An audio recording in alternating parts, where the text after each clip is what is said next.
And I tell you something, brothers, yeah? Can I tell you something? I'll tell you something. I was reading something yesterday. Assalamu alaikum, this is Dawah man. I am so sorry to be interrupting the video. I promise I'm going to let you get right back to it, but I had to ask you a really important question. Now, the question is, are you a person who's trying to get firm on their deen?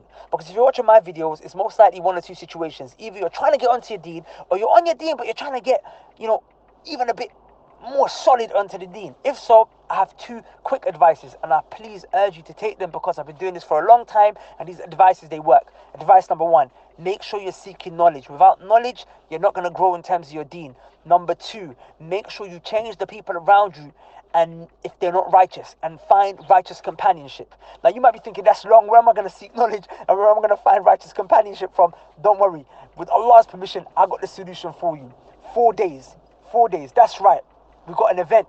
It's the biggest, most epic event that we ever put together. It's called KnowledgeCon. It's the second time we're doing it. It lasts for 4 days. And our ethos, our motto is KnowledgeCon. It is the place where you link up and you learn. That's right. You link up, you make friends, and you learn some very good Islamic knowledge. We have people from all walks of life coming last year. People from different backgrounds. Sisters who weren't firm on their deen. Brothers who were from the streets, they weren't firm on their deen. No one judged them. It was not a judgmental kind of vibe. Everyone made friends. They got on. Sisters in the sister section, brothers in the brother section. They learned and they made friends for life. And so many people, even I made friends with. So I'm hoping that you're going to take me up on this invitation to join us at KnowledgeCon. We've got people flying in from New York. We've got people flying in from all over the globe. People flying in from all over the UK. And you can even stay over in the masjid. Listen, get your tickets ASAP because these tickets are limited. And when they're gone, they are gone. Okay? So you've got a few days. And then we're live and kicking at KnowledgeCon 2019. The biggest, most epic event that we put together. Click the link below. And like I said, get your tickets before it's too late. Peace. I was reading this hadith and I'm not gonna lie, it really, really scared me, man. The Prophet sallallahu alayhi wasallam said, فَوَالَّذِي لَا إِلَهَ غَيْرُهُ. The Prophet said, I swear by the one who is the only one that deserves to be worshipped in truth. إِنَّ أَحَدَكُمْ لَا يَعْمَلُ بِعَمَلِ أَهْلِ الْجَنَّةِ حَتَّى مَا يَكُونُ بَيْنَهُ وَبَيْنَهَا إِلَّا ذِرَاعٌ. That one of you is going to be doing the actions of the people of Jannah. You're going to be doing it so much that Jannah is going to be so close, it's just going to be a handspan away from you.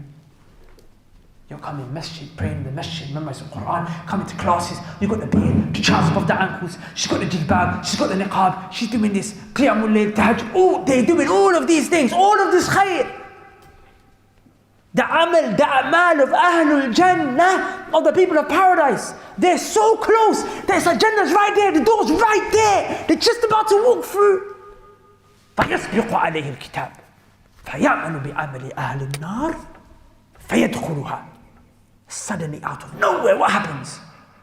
Right before they die, just as they're about to die, they suddenly start to do the actions of the people of the hellfire. And the Prophet said in another hadith, إِنَّمَا الْأَعْمَالُ بِالْخَوَاتِيمِ. That the actions are based on how you ended. No one cares how you started the race. You were ahead of everyone else. It's about how you finished the race. You started ahead of everyone else, but you came in 6th place at the end. No one cares. This is a marathon we are running out here. So you were ahead with the actions of the people of Jannah, but then just before you died, you started to do the actions of the people of hellfire. فَيَدْخُلُهَا. So where do you go now? Do you go to Jannah? But you were so close. You were just a handspan away. You know, this far. Look at this. I was just this far away from Jannah. I was just this far away from Jannah. This is how close I was to Jannah. But just before I died, I started to do the actions of the people of hell. I'm getting hell now. May Allah protect me. May Allah protect you all. Ameen. And then the opposite is true. إِنَّ أَحَدَكُمْ وَإِنَّ أَحَدَكُمْ لَا يَعْمَلُ بِعَمَلِ أَهْلِ النَّارِ حَتَّى مَا يَكُونُ بَيْنَهُ وَبَيْنَهَا إِلَّا ذِرَاعٌ. The Prophet said there might be a person who's doing so much sin, so much evil, drugs, women, this, that and the other. He's doing so much actions of hell, he's this far from hell. فيسبق عليه الكتاب فيعمل بأمر أهل الجنة فيدخلها. Suddenly he starts to do the actions of the people of Jannah, and what happens? فيدخلها, he goes into Jannah. Does that make sense? فيدخلها, he'll go into Jannah now. How did he suddenly start doing actions of people of hell just before he died? The older you get and the more that you grow, is it not that you start to fear Allah more? When the Prophet ﷺ was getting closer to his death, what did Allah say? Allah told him what? إذا جاء نصر الله والفتح ورأيت الناس يدخلون في دين الله أفواجا فسبح بحمد ربك واستغفر. Do tasbih, do tahmeed, and do istighfar. Say subhanallah, alhamdulillah, and astaghfirullah. Do this because the Prophet was getting older now. He's coming to the end of his life. Because that surah was the proof that the Prophet is about to die. So now the scholars said, the Prophet was already doing tahmeed. He was already doing istighfar. But Allah is telling him what? To show you do more now. The older you get, you're supposed to do more. So if he spent his whole life doing the actions of the people of Jannah, when he gets older, you'd think he's doing more. Ibn Rajab al-Hanbali rahimahullah ta'ala explained why. Why suddenly he started to do the actions of the people of the hellfire. Why? He said because the time when he was doing the actions of the people of Jannah, the time when he was doing good, he was coming to the masjid, he was praying, coming classes, there was something evil in his heart. There was an evil sin that he kept doing in private. He would not rid himself of that sin. For some of you, that sin is disobeying your parents. You come here to the masjid, all high and mighty, and you go home and you talk back to your mum. You're absolutely filthy, wretched, dirty, downtrodden, scoundrel of an individual. You come and show us your best person, and you go and talk trash to your mum. You talk back to your mum, you stupid idiot. Some of you, your sin is what? It's pornography. You come here, look at you. Your thobe is so white and clean and ironed and crisp. You got a crease right in the middle, huh? Like you bought a thobe from Libas. That will happen. That will happen. But you're inside at home watching that dirty filth. Some of you, your problem is a girlfriend. Come here, think you're all clean and nice. What are you doing, akhi? What are you doing? The world, you're showing them such a good version of yourself, but to Allah, you are showing what? Filth. So Ibn Rajab said that just before he died, because he tried to deceive, but Allah will expose him. So just before he dies, Allah will bring the real him out. Allah will bring the real him out. So on the last moment, you think, this guy's about to die. Well, I've seen people on their deathbed swearing, backbiting, cursing, refusing to pray. The doctor told you about to die any minute, refusing to pray.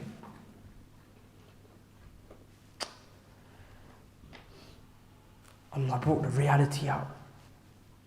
Allah brought the reality. Are you with me? Am I paying attention? Allah brought the reality out. So don't try to deceive Allah Azza wa Jalla. And the same way with the evil, corrupted sinner, the one who is so close to hell, but he started to do the actions of people of Jannah, that's because inside of him he had some hidden good that he was doing the whole time. Everyone thought he was doing evil. To the people he showed evil, which is still wrong, it's not justifiable. But when he was behind closed doors with Allah, there was some khair he was doing. So just before he died, Allah, he brought it out. He brought it out for him. Ibn Rajab al-Hanbali gave a very nice fa'idah about how to... Sheikh Abdul Aziz al-Tarifi, in his ta'liq, that wallahi, such a nice fa'idah. He said, you know how to protect yourself from being a person who looks good on the outside, but just before he dies, the evil comes out? He said, when you're alone, be good. When you're alone, be good. When you're alone, don't watch no porn. When you're alone, don't disrespect your mum. When you're alone, don't swear, don't cuss, don't bite, fight, don't look at no girls' Instagrams, don't go on that explore page, searching through, don't bloody, start chatting to girls, linking girls, don't do none of that. It's true, the people can't see you, my brother. Sister, the people can't see you. But Allah can see you. Allah Azza wa Jal can see you. If you're fortunate, you know what happens? If you're fortunate, you know what happens? You get exposed in this life. If you're fortunate. That still means that Allah wants some khair for you. Sometimes we look at people and they got exposed and you think, oh my God, look, that's a benefit. It's better they get exposed in this life as opposed to getting exposed just before they die. A boy, he stole, and Umar ibn Khattab ordered for his hand to be chopped off, and he said, I've never done this before. It's my first time, please let me go. And Umar ibn Khattab said, no, Allah does not expose you on your first time. You kept doing it, and that's why Allah Azza wa Jalla exposed you now. That's why Allah, He did what? He exposed you now. He exposed you now. And that exposing is punishment, but it's still maybe a way for Allah to tell you, listen, fix up. I'm telling you now, in case it happens when you die. But if you're not being exposed, my sister and my brother, if you're not being exposed and you're getting away with it, that's very scary.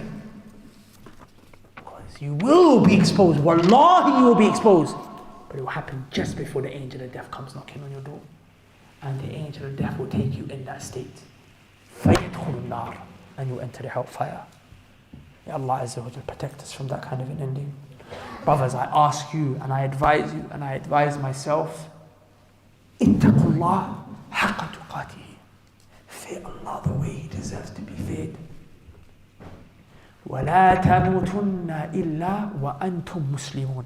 And don't you dare die except you're in a state of submission to Allah. That will not happen if you don't start submitting to Him today. Does that make sense?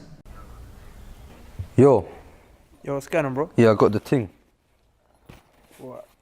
How much is in there? 20 mil. You being serious? Yeah, hold that. It's yours now.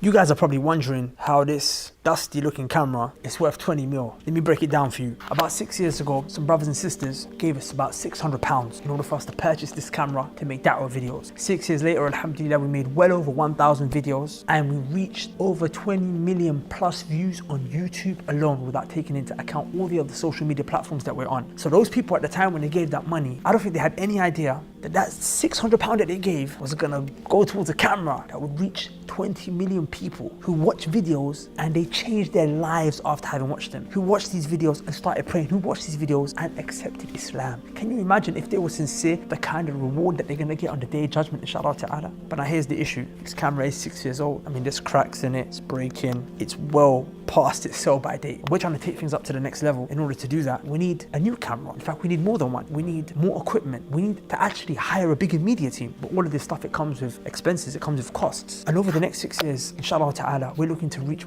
well over 20 million people. Now look, I'm gonna be direct with you. I'm about to ask you for some money to put towards the da'wah for the sake of Allah. But before I do that, I wanna tell you some figures, some statistics to show you the kind of reward that you might be looking at, inshallah, if you come with sincerity and the donation. Just take a look at the kind of numbers we have over the last 90 days. Over the last 90 days, we received over 1.4 million views on our YouTube channel alone. That's 466,000 views every 30 days. That's 15,555 views per day. That's right. You could be in your sleep, sleeping 6, 7, 8 hours a day, however much you sleep, and just earning a reward, inshallah ta'ala. Why? Because you gave a bit of money that went towards a very big project. Now, with that 15,000 odd views a day, if you average that out across 6 years, which is the lifespan of this camera, do you know how much reward that is, inshallah? That's 34,065,450 views.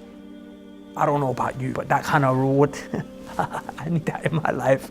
This is not the kind of opportunity that we should be passing up, especially if you've got sins. The Prophet ﷺ said that giving charity wipes away sins the way that water, it extinguishes fire. So look, say no more, inshallah ta'ala. I don't feel like I should have to convince you towards giving to a project like this anymore. If you want that kind of reward, you want the da'wah to spread, you want la ilaha illallah to spread across the internet, inshallah ta'ala, then you want to give at the link below to this project. Assalamu alaikum. Peace. Remember, 20 mil, yeah? And that's on YouTube alone.